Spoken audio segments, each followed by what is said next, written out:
ብዙዎቻችን የሚጠይቁኝ አንድ ወሳኝ ነገር ምንድነው? ምርመራ ሳደርግ የእንቁላል መጠን በጣም ቀንሷል ተባሉ። ስለዚህ ምንድነው ማድረግ ያለብኝ? ማርገዝ አልችልም የሚል ጥያቄ። በነገራችን ላይ የእንቁላል መጠን ቀንሷል ማለት ቶታሊ አታረግዙም ማለት አይደለም፣ ይለያያል። ነገር ግን እንግዲህ ሴቶቻችን ሲወለዱ አንስተው እንግዲህ በሚሊዮን የሚቆጠር እንቁላል በሁለቱም እንቁልጤዎች ነው ይዘው የሚወለዱ። ከዛ በኋላ ግን እንግዲህ አዲስ እንቁላል ማምረት አንችልም እንግዲህ እንደተፈጥሮ ሆኖ። ስለዚህ ማድረግ ያለብን ነገር ምንድነው ካላችሁ ያሉትን እንቁላል ጥራታቸውን ጠብቀውና ለረጅም ጊዜ እንዲያገለግሉ ማድረግ ነው። ስለዚህ እንዴት እናደርጋለን? እንደ ባንድ ልንገራችሁ።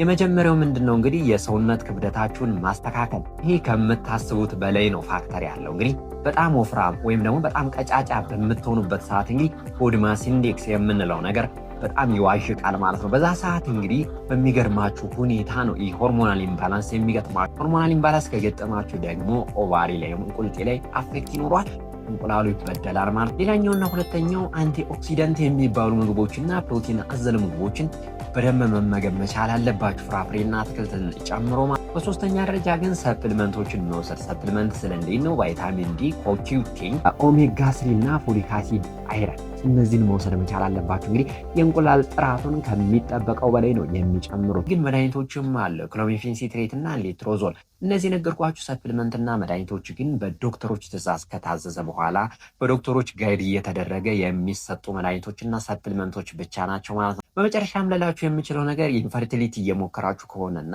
ከዘገያችሁ ግን ዋጋ ትከፍላላችሁ። ስለሆነም እንግዲህ ቶሎ ሕክምና ማድረግ አለባችሁ።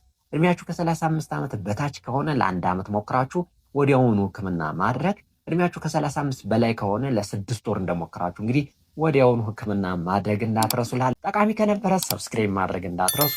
በሌላ ቪዲዮ እመለሳለሁ። ይመቻችሁ።